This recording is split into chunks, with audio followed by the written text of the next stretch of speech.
party. Why I like the new party? Number one, it's a group of people that's on a panel. We all have differences, but we all basically still come together at the end of the day. The new party for me is about unity. The new party for me is about educating people to the truth, letting people know what's been going on in our country. With that being said, shout out to the new party, man. We're going to keep it going with y'all.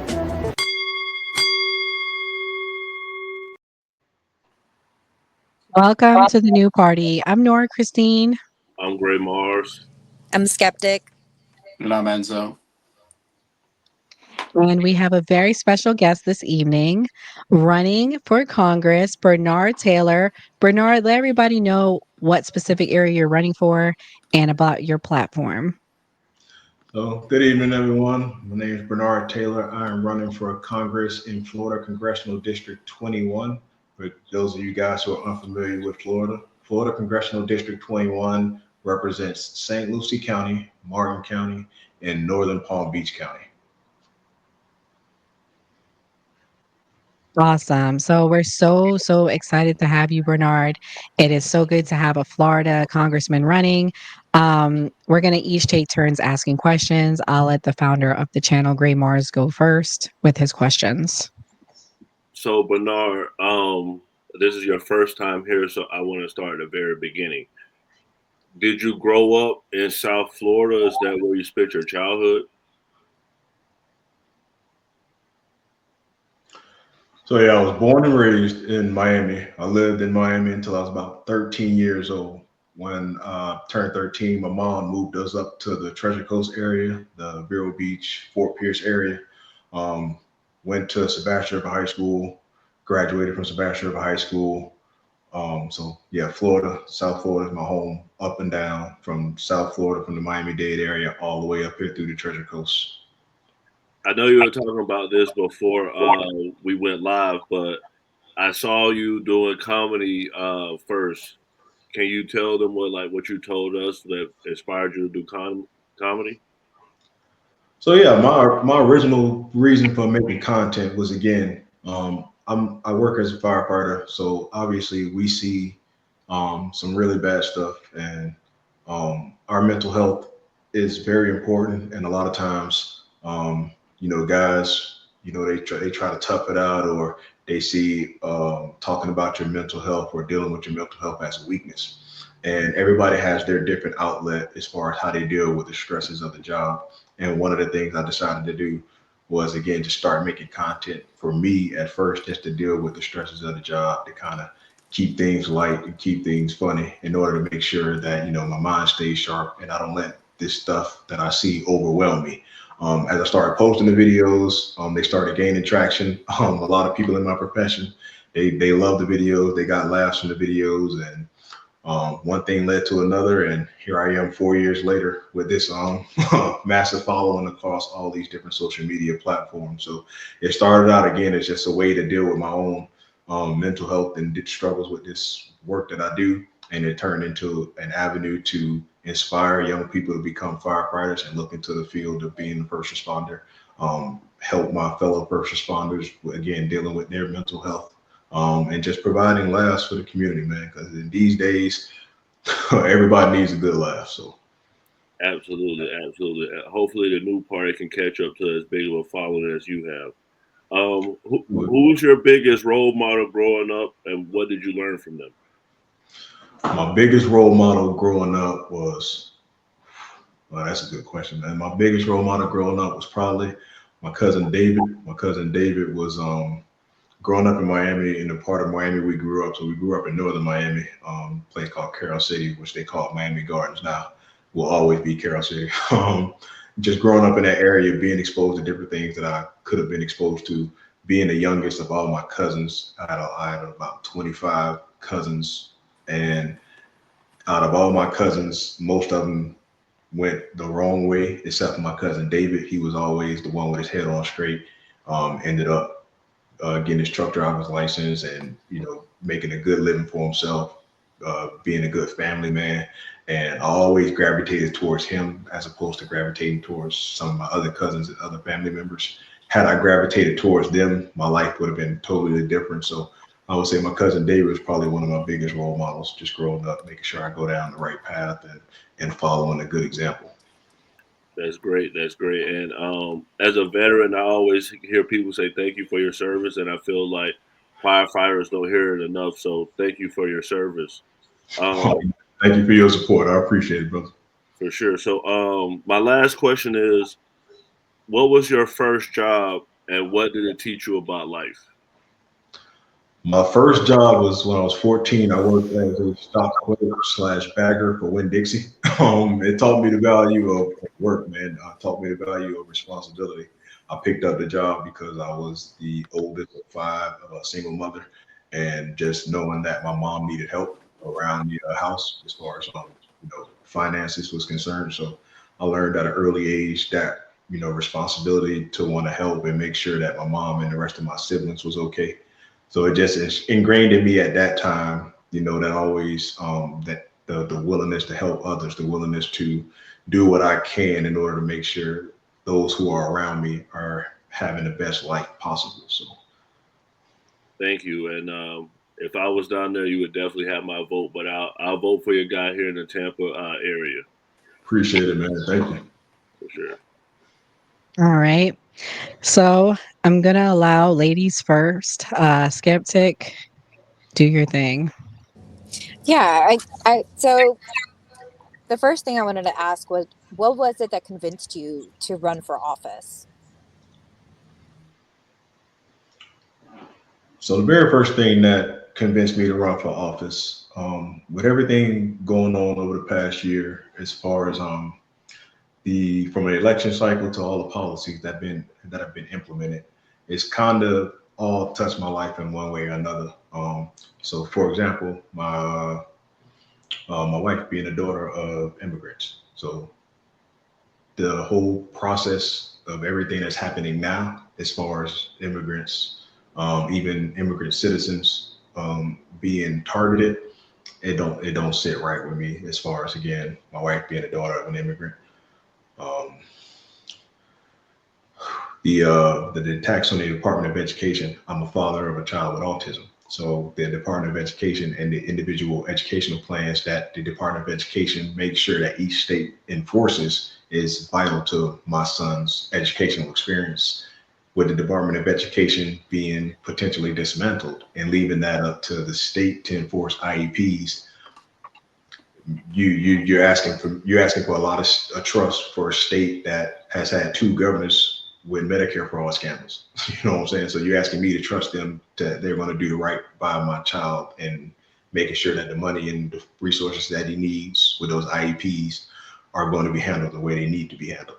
As opposed to with the Department of Education, I know that enforcement part of the Department of Education will make sure that the state is doing what they're supposed to do as far as my child and anyone's child who has those IEPs, a lot of children with autism, disabilities, and things of that nature.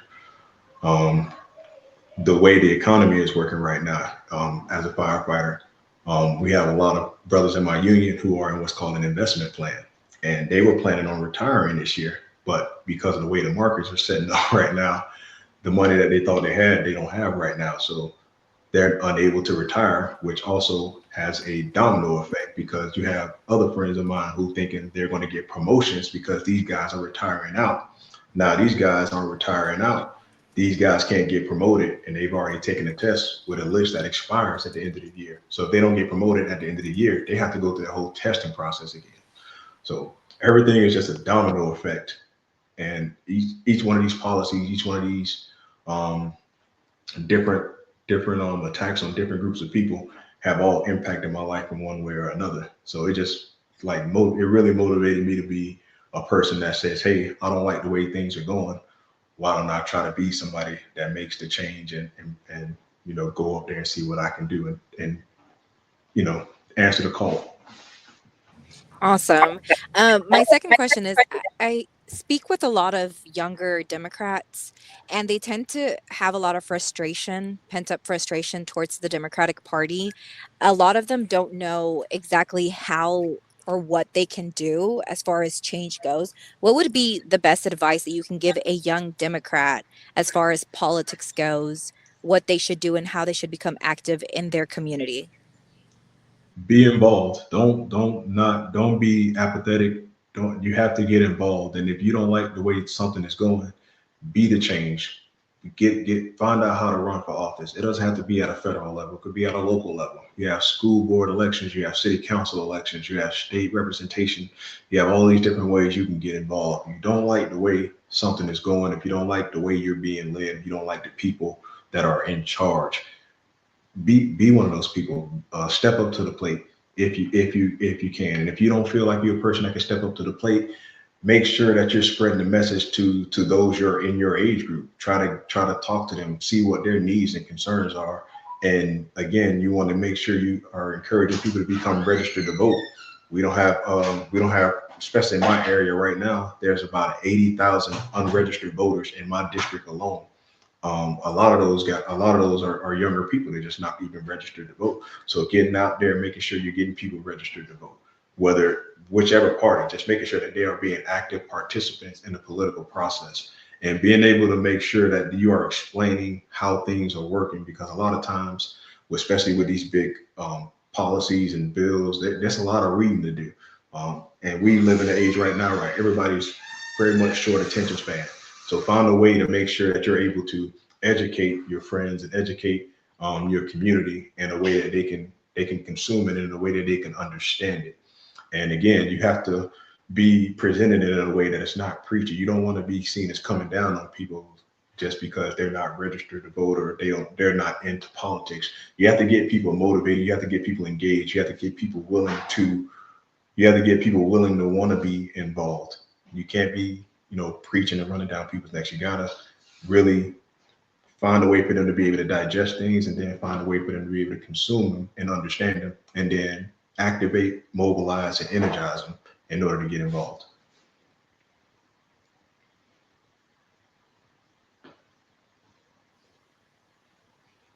Captain, you there? Yeah, my I- next one was you connection broke over up, here. Skeptic. We can't hear you.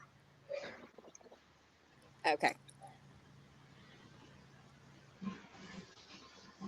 Captain, you go ahead with your question. Can you hear me now? Is this good? Is the connection better now?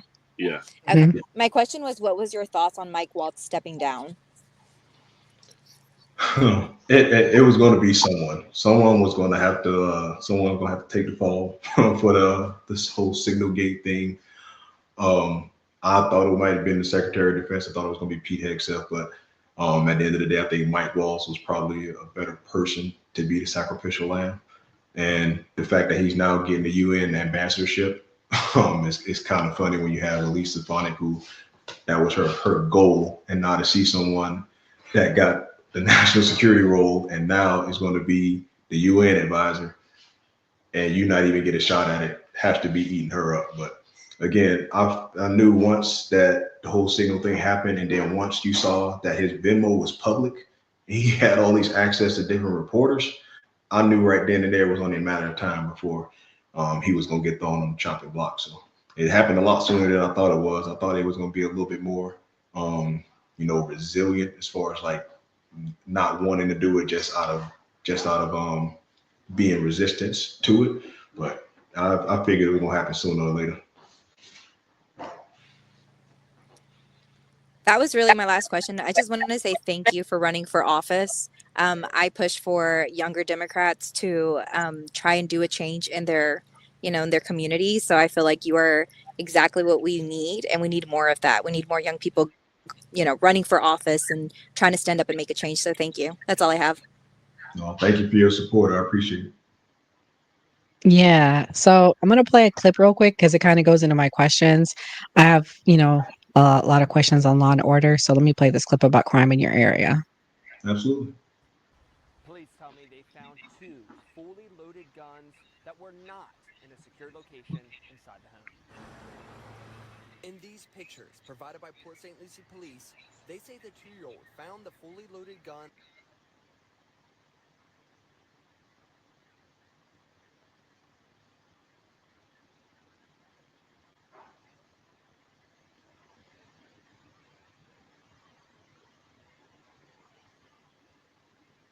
There's no sound.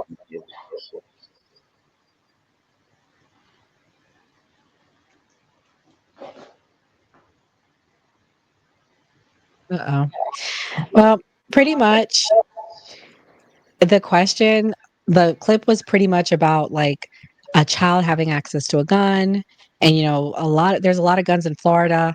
My question to you is living in an area where we've had multiple mass shootings, what is something action wise that you can take if you are or when you are elected to Congress to prevent these mass shootings, to prevent child accidents?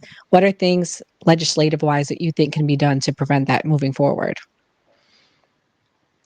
Well, again, we are in Florida, so everyone is very, very protective of the Second Amendment right, and very much for the Second Amendment. I think everybody has the right to protect themselves accordingly. Having said that, again, we're in Florida. We've had the Parkland shooting. We've had just recently the shooting up at Florida State. Um, Me personally, I think that there should be some legislation involving assault weapons and getting weapons off the street. That's just me personally, just because again, I know all the different talking points as far as like anytime there's a mass shooting, it's always well their person needs mental health and all this other stuff that don't nobody ever seem to actually offer these people or offer programs for these mental health that just talks about it and it's always thoughts and prayers. At the end of the day, I support everyone's right to protect themselves again and the right to bear arms. I just don't see the need for people to have assault weapons or have access to assault weapons so easily. If you're going to have them, I think we should have stricter ways to access them as far as stricter background checks and things of that nature. Because again, having worked in the field that I work in and having known people that have responded to these mass shootings, having known people that responded to the mass shootings in Parkland, it is a devastating sight to behold, and it's something that you never ever forget. Seeing a bunch of children who just were trying to enjoy their day at school that are completely lifeless now. So again, I know I'm in Florida. I know that people are very protective of their right to bear arms. And again, I know all the talking points, but at the end of the day, just me personally, um, again, having been so close and having known the experiences of people in my field, um, any way we can to try to mitigate people from being exposed to it or from losing our children, I'm all for it. Okay, so pretty much like going back to my question, you think there should be more like access to mental health then? That would be legislation that you would take to increase access to mental health. That's one legislative action I would take. But then also again, I think there should be stricter laws as far as access to these assault weapons and weapons of war. Because again, it happens way too often for it not to be a problem. And I know to say again, I know the talk points is guns don't kill people, people kill people. Well, you know, people kill people with the tools that they have. I have never seen 100 people get stabbed to death at the same time, or 100 people get mashed over the head with a hammer at the same time. You get what I'm saying? So Yeah, I get what you're saying. it's got to be a balance. It's got to be a balance. It's got to be a way for us to everybody have a way to protect themselves and everybody be able to have a weapon, but at the same time, it has to be some common sense involved in it as well. Again, that's just my opinion though. No, I definitely agree with that. Okay. So my next question is regarding law and order. Like I said, that's like really my focus. What are actions that you think can be done to ensure that Florida is a safer place, legislative wise? Legislative wise, well, when you think about the state of Florida, again, everything kind of tends to come back to um, the where area. It depends on the area. First of all, it depends on what the area you're in and what type of crimes are we talking about. As far as are we talking about violent crimes? Are we talking about uh, drug related crimes? Every area is different as far as the crime rate and what particularly affects that area. Um, Legislatively, I feel as though we need to um, kind of look at the crime statistics from each area and then go about the ways of finding ways to have better trained police force, finding legislation to better train our police force to better provide um, different safeguards in different areas depending on the area of the state. Because again, what the crime rate will be in Miami-Dade and the high level of violent crime there is going to be different than where I am now in St. Lucie County. So it kind of just all depends. But I think the biggest thing we need to do legislative wise is to create more ways to better train our police force, and then also to recruit more to our police force. Because I don't know if you guys notice, not living in Florida, like there is a really big recruitment process, recruitment shortage when it comes to people actually wanting to serve in law enforcement. So we have to be able to get people that are want to serve the community in a law enforcement capacity, and then be able to better train these people in order to help the different levels of crime in the different communities. Bernard, I have one more quick question, and then I'm gonna let Mia, a caller of ours, answer. Sorry, when you saw me pausing, that's why we were getting a call. My last question is, what made you choose to run Democrat versus Republican? I mean, you have a background where you're a firefighter. You seem very masculine to me.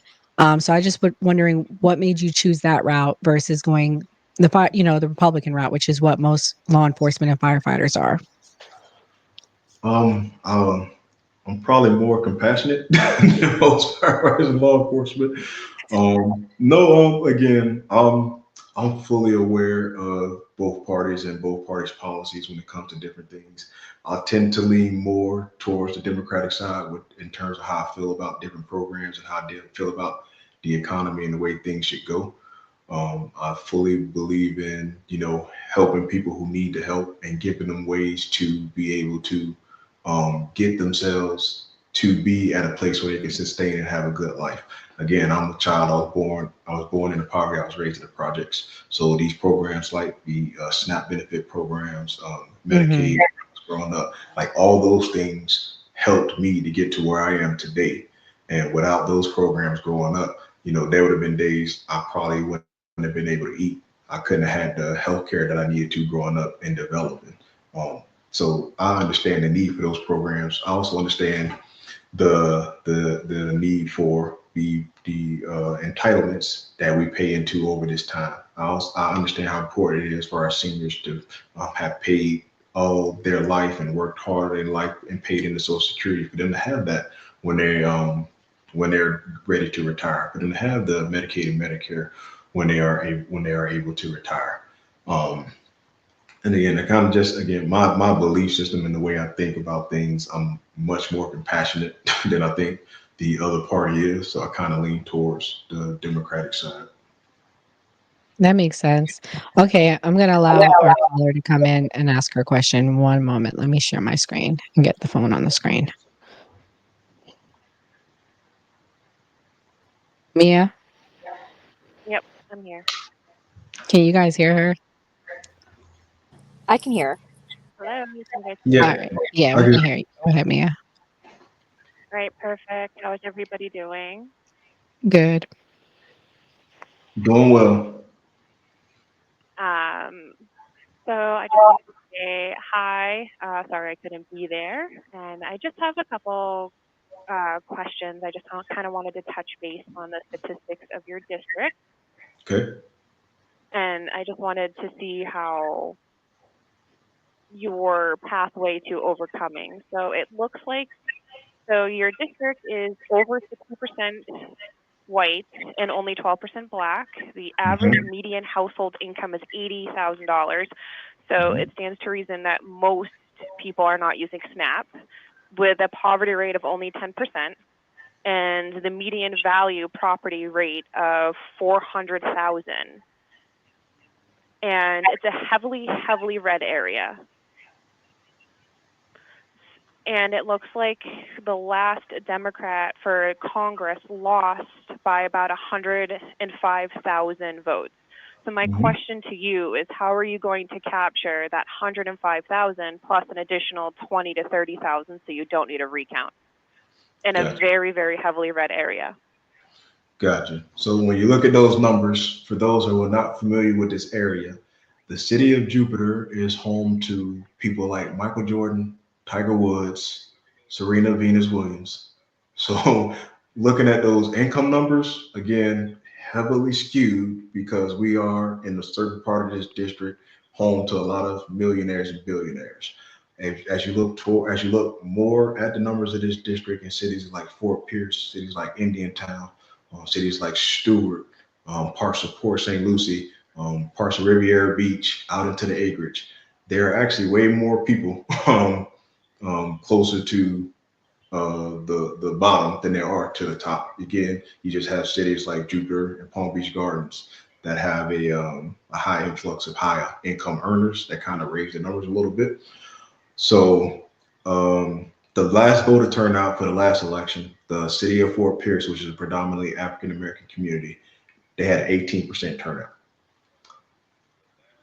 The African American community, the Latino community, the minority community as a whole here, they want to say they had close to about a 24% turnout.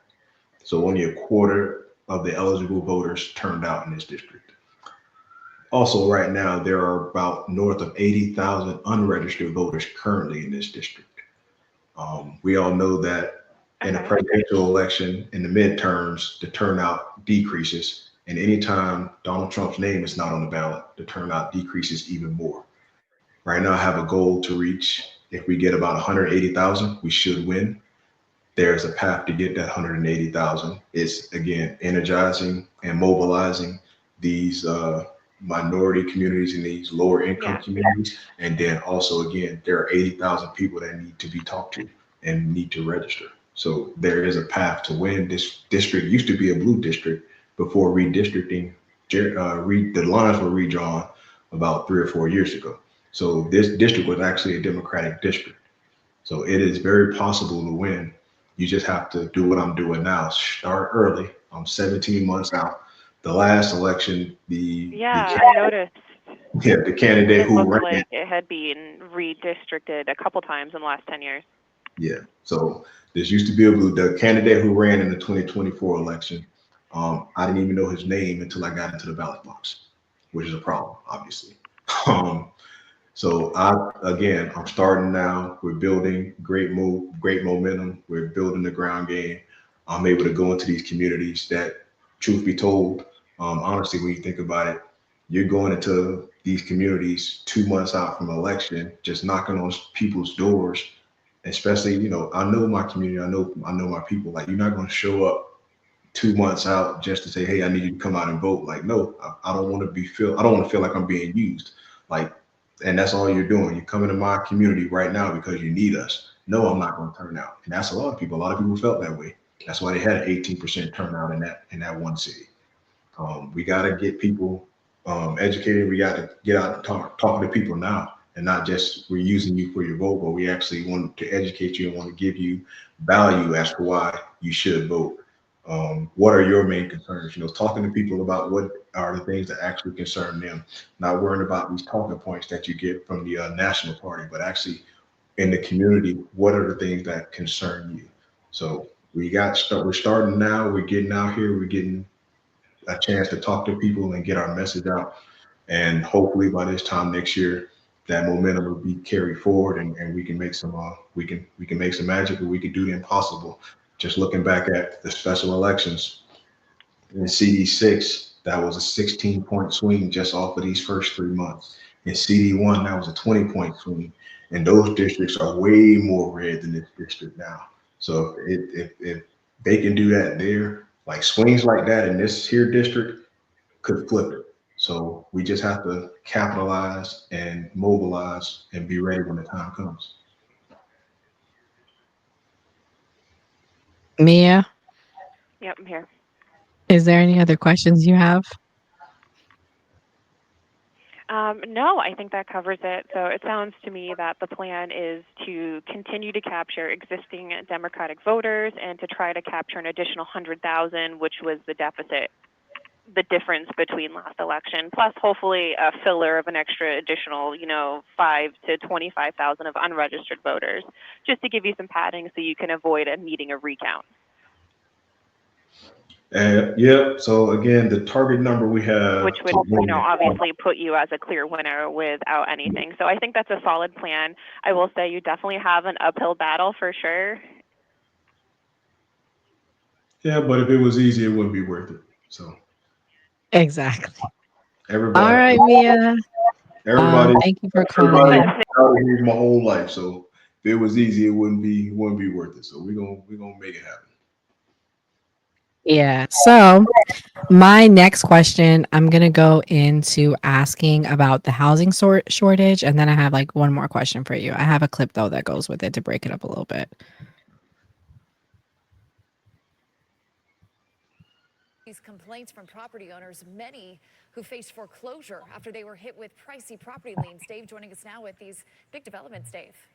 Right, that's exactly right, Megan. Mark Montalto, who's the head of Port St. Lucie Properties, is now facing 46 charges, including grand theft and racketeering. It's important to point out these charges are tied to property owners and complaints only in the Port St. Lucie city limits. As I've reported, there are dozens of other homeowners claiming to be victims throughout St. Lucie County, and the sheriff's office says its investigation into Montalto is ongoing. Many homeowners who chose Montalto and Port St. Lucie Properties to build their houses say the arrest gives them a measure of justice. I've been digging into records and adding up the price these property owners had to pay off liens on their homes due to Montalto's alleged failure to pay subcontractors. By August 2023, the number of outstanding liens for 80 homes totaled $3.79 million. As a result, people with homes fully built, partially constructed, or not even built at all, faced paying tens of thousands of dollars within 3 months or lose their property to foreclosure. I spoke to a couple of Mark Montalto's former customers about Montalto's arrest. Oh, thank God. That's all I ask for. I don't, listen, at this point, I need justice. That's all I ask for, justice. Just for the community as a whole to see that justice, has been served to him, will definitely make us happy as a community. Mark Montalto is now locked up in the St. Lucie County Jail. His bond has been set at $2.77 million. Roughly 20 former customers of Port St. Lucie Properties have also sued Montalto. Some were awarded judgments of more than $100,000. And those I spoke to said they were encouraged by his arrest. So my question is simple. What do you plan on doing for the housing crisis that we have here in Florida? Because we've had a big influx of people from other people coming during COVID to, immigrants coming here. What do you do? What do you think can be done to fix the housing crisis? First thing we got to do is get the big corporate landlords. We gotta come up with some rules and regs, because again, being from Miami originally, I can tell you that a lot of these big corporations are just coming in, buying up different homes and different properties so they can rebuild them and rent them all out. They want to turn everyone into renters. They don't want homeowners. They really want you to come in here and be renters. So I think there has to be some rules and regulations and legislation put in place to stop corporate and privatized companies from coming in and just buying up huge swaths of land and houses and taking away from those who actually want to try and buy a home and purchase a home. Next thing we got to do is we got to attack the homeowners insurance. We have a homeowners insurance crisis here in Florida with all the different homeowners insurance that left over the past couple of years. So there are very few, if any at all, people that are actually able to offer homeowners insurance. And when they are offering homeowners insurance, because there are not an abundance of homeowners insurance in Florida, they can charge ridiculous rates and ridiculous prices, because again, it's so hard to even get your home insured, being that we are here in Florida, and over the past couple of years, especially over in the Tampa area, they've experienced just storm after storm after storm. So just trying to get people to come in and insure your home is difficult enough. And then when you actually do find someone, the rates and the prices are ridiculous. So we need to enact some more tenant laws and tenant protections. You get a lot of people. I'm sorry to say again, Florida, we the home of the scammers. Any kind of scam that could be ran, it probably originated here in Florida. So you'll get people that get these homes, get these properties. And again, like you just saw there, you end up having a lien on your home and your home's not even built yet. So you already own before you even moved into this home. You can't even get your home because there's a lien on it. So we got to come up with a way, again, to enact legislation that protects tenants, and to enact some legislation, rules, and regulation when it comes to these big corporate private hedge funds to come in and buy properties and raise the rate so that average American citizens can't buy homes in these areas. Okay, well, that about does it for me. I'm gonna kick it over to Enzo now. All right. So I just got 2 questions. Give me one second. Let me bring it back up. All right.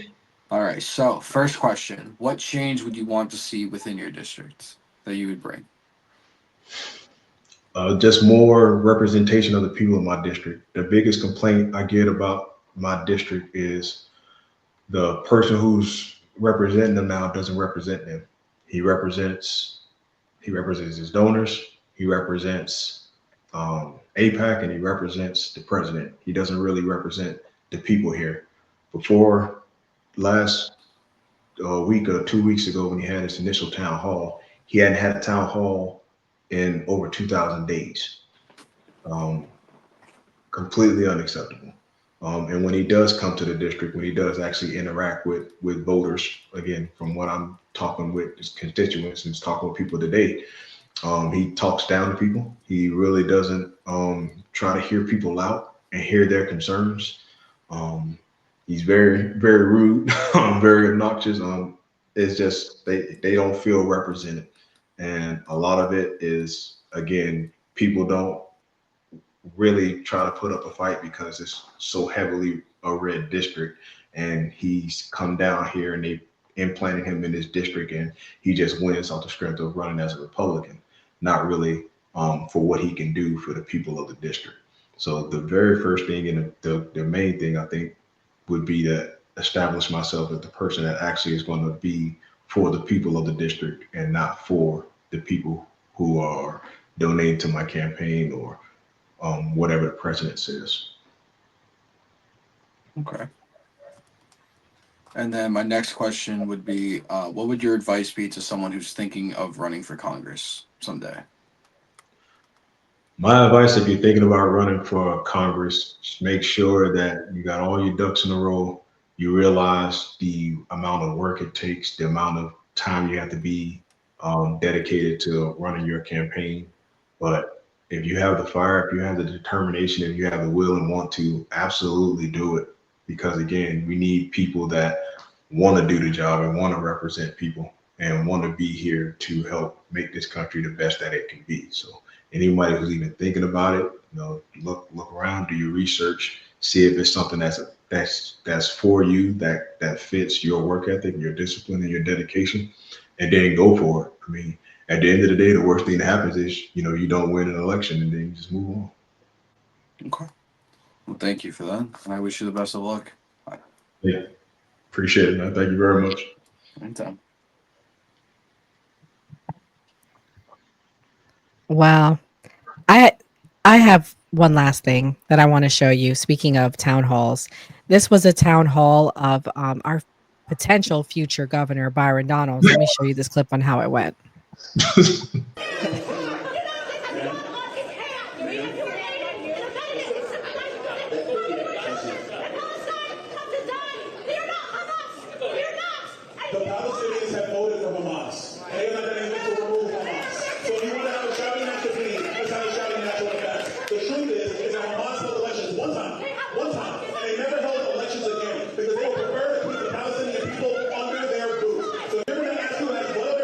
It is Hamas and it is the people that empower them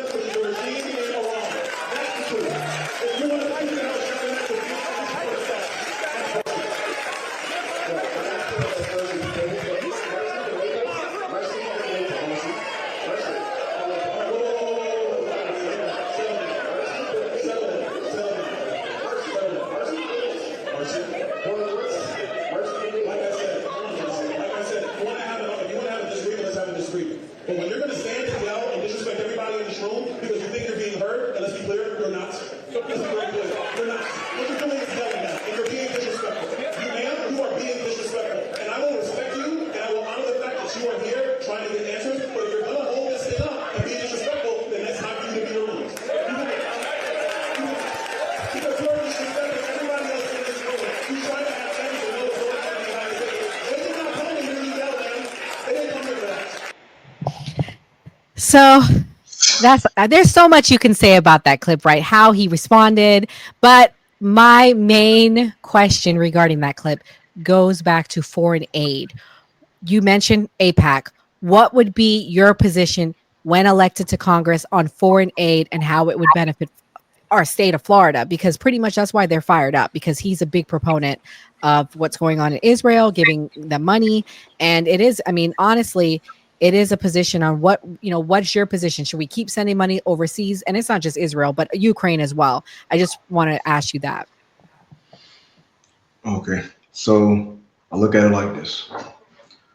When it comes to foreign aid, a lot of the power that we have as a country, especially when it comes to not just the Ukraine, Russia, or the Israel, Palestine, but the aid we provide to different countries gives us a soft power and a soft standing in the world. This is how we're able to have military bases in different countries all over the world, how we're able to get information from all of the countries all over the world. So there is definitely a benefit from being able to provide help and provide foreign aid to different countries.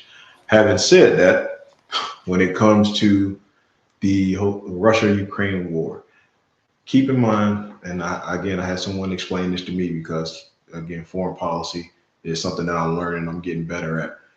When we talk about we're sending this money over to Ukraine, you hear the numbers as far as like we're sending these billions of dollars. We're not writing a check for $5-6 billion and sending it over to Ukraine. What happens is when we sign aid packages and you're talking about billions of dollars going over, a lot of that is in terms of the value of things that we're sending over to Ukraine as far as weapons. When we're talking about the weapons that we're sending to Ukraine, a lot of those weapons are decommissioned weapons. They're weapons that they can't be used anymore. And they're not going to be used. They can't be used, obviously. What happens with these weapons when you have to be decommissioned? You have to destroy them. It costs us as a country more money to destroy these weapons as opposed to just sending them over there and letting the people of Ukraine use them to fight against Russia. That's one thing. When it comes to Israel and Palestine, my position is very clear. I don't believe that the conflict between heads of states should impact the citizens of each country. There's no reason for innocent babies, children on both sides to have to suffer and lose their life because the people at the top have issues or have complaints or want to fight with each other. And that's with any war. Any war is always the people at the top got an issue and us at the bottom are the ones that pay for it. Us are the ones that suffer. We the ones that have to go and fight. I don't subscribe to that. I don't subscribe to, again, having to sacrifice innocent lives and people who just want to have the opportunity to live a comfortable life, but can't because the conflict between the people at the top. So if it was up to me, I wouldn't send any aid as far as the Israel-Palestine conflict is concerned, because again, you have one side that's ruthlessly, destroying the lives of civilians. Well, both sides are destroying the lives of civilians, and I don't support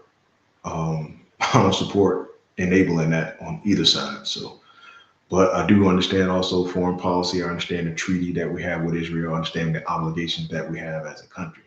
So again, it's all very much a very slippery slope as far as like policies and treaties and honoring those policies and treaties that we've signed over 80 years ago.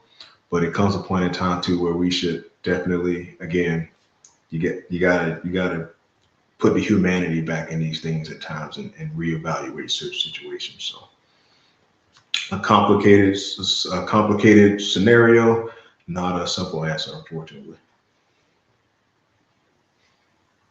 For sure. Or did you have anything else?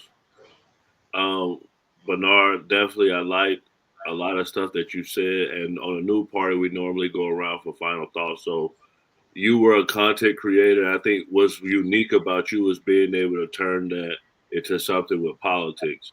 So we'll go to you last, so you tell people where to give you fundraising and your. No, he can go now because we have one more topic, and we're gonna let him go first. Okay, go ahead, Bernard. All right, young guys, thank you for inviting me. Thank you for having me on. I very much appreciate each and every one of you and all your questions. You guys, if you haven't followed me, you can follow me on Bernard Taylor for Congress. It's Bernard Taylor for Congress across all social media. So whether it's TikTok, Instagram, YouTube, whatever your favorite social media platform is, I'm on there, Bernard Taylor for Congress.